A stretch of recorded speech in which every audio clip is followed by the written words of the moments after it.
Brian Jardine with us, North Pocono Baseball. Brian, let's talk about your season with these guys. Obviously, there's some good competition. We know, Abington Heights had a real good season, but you guys had a very successful season. Really pleased with how we finished the year and how we played throughout the year.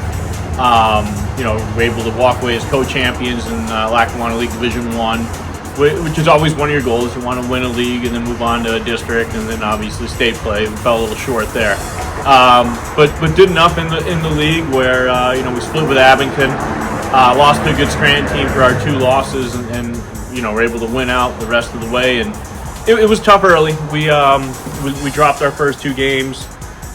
10 runned in both, which is something that doesn't happen often to us, and a lot of it came down to what happened on the mound. We couldn't throw strikes early, and it showed, and then that sort of snowballs, and we had a little talk with the boys. I said, my genius of coaching, where I told them, hey, we can't walk guys, and somehow that worked. I should have started the season with that speech, but no, they really came around. Kel Hafner on the mound for us, and Nick Reese basically our 1-2 throughout the year, and they threw the ball well. Jason Walsh also stepped in and threw the ball well, and Josh Staples is kind of our back-end guy. We needed to go to him. So with those 4 guys, we were able to piece together a couple other guys throughout, and we played good defense. We played to our strengths. We're a little more athletic. Did some things on the bases this year that allowed us to score runs when we needed to, and as I mentioned, we threw the ball over the plate at that point and caught the ball, and that's kind of the game's as simple as that. You get the clutch hitting, throw strikes, catch the baseball, and you're gonna be pretty good, and that's what we're able to do. So really pleased with how things panned out for us this year. We knew that in District 2 we get to the state playoffs, we might be able to get a little bit of a run.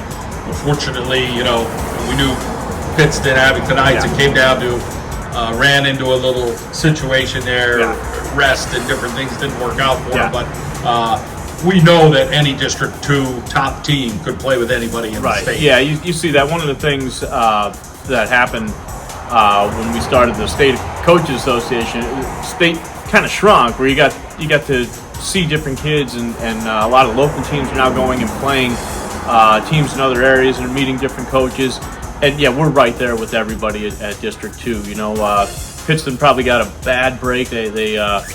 They ended up getting I guess it was the 2 seed from District 3, who was going into their district tournament was 21-0 as well. So I mean, now you had a 22-0 team against 23-1 team in the first round. I mean, that's a tough break. But right across the board, Hazleton beat the defending state champs in 6A. 4A Mid Valley gets a win in 4A. So Dunmore ran into a bit of a buzzsaw with Drew Eginsinski from Mount Carmel. So and MMI just keeps doing what they do. They do it in single A, and then they go win a game. They go it's 1 through 6. Yeah, it's gonna. The tough part's getting out of the district. Because we're one of those districts. We only get the 1 seed.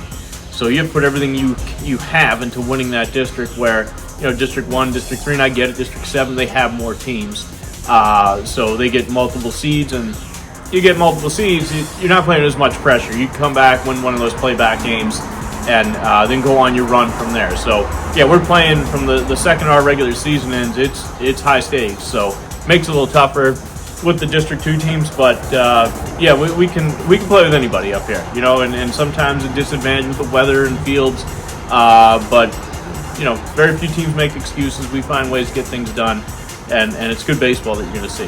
Let's talk about a couple of these young guys you brought, a freshman and a sophomore. They're a little bit older, have some experience under their belt for next year. You feel like you have some talent coming back for the 2026 season? Yeah, I'm excited about it.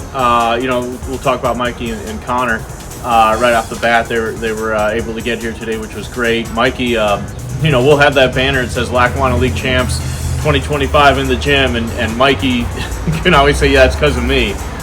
He made a diving catch in the Abington game, second time we played them, and we kind of used Mike in all sort of positions. He was in left field. We had Anthony Santinello as one of our outfielders, senior outfielder, was banged up a bit, so kind of next man up mentality there, and Mike went in and makes a diving catch in left field, and run-saving, game-saving, league-saving catch he ends up making. So we'll have Mikey back in a more consistent basis next year, probably on the mound some. corner infielder, maybe a little bit more out in the outfield. He's able to do some different things, which is great. And then Connor came in and kind of solidified our outfield. You're asking a lot when you're asking a freshman to go out there, and you can see early a little bit of nerves with him, overmatched maybe a little bit at the plate early, but he's an athlete. Both of those guys play multiple sports, and they know how to compete. So in both instances, these are guys who, when they had to make plays, they figured out how to do it, and Connor's a prime example of that. Really started swinging the bat well. Had a couple of really good at-bats against Nick Bradley in the district semifinals. Not a lot of kids in here, you can say that. Right. And he was a freshman, went up, he got the first hit off him for us that day, and had another real good at-bat against him. So, yeah, bright future ahead with both of those guys, and then you throw in the mix some of the other guys we have back. I mentioned Kale already. I know Jake Reese had a phenomenal season at third base, really took a step forward that we needed. Rory McAndrew and Josh Kalinowski had great years for us. So those are a couple of the guys we're looking for, and hopefully some of the other guys can sort of step in and continue to improve and put us in the spot we're right back where we were this year, district semifinal, and we make those adjustments and hopefully able to advance from there. The Bar kid from Pittston will be back. Right. And Bradley will be back. Bradley Yeah. back and having that. Good for those kids. We're rooting for them, obviously, and you're rooting for them because you're representing District 2. Right. And you're trying to push what you're doing with All-Stars and being a representative, so District 2 gets some of that state representation. It's tough. Number one, it's funny, I was watching the state final in 5A, and I see the kid from Upper Dublin throw. I was like, wow. And then they mentioned he's a 6'4" freshman. Oh boy! So you get out of District 2, as you mentioned, Bradley and Barr, and all of a sudden you get to see some kids like that. But they're all over the state, and that's the one thing I'm seeing. Obviously, District 2 guy, as far as my home base here, but working with the State Coach Association, you could see the talent that's out there. For the All-Star game we have coming up Sunday down at State College, it'll be the inaugural East-West game that we're going with. The rosters are just filled with talent. I mean, it's incredible what's out there. We had a kid who wasn't able to play, and we were replacing him with a kid who's committed to Wake Forest. That's just telling you what's out there. I don't remember the exact numbers. Something like, I think 21 Division I kids out of the 54 in this game, and I think 17 or 18 Division II. So that's like almost 40 kids are getting money to play at the next level, which is impressive. And that's only, you had to be a member of the association to have your kid nominate for the team. So we're at about a third of the schools or programs in the state.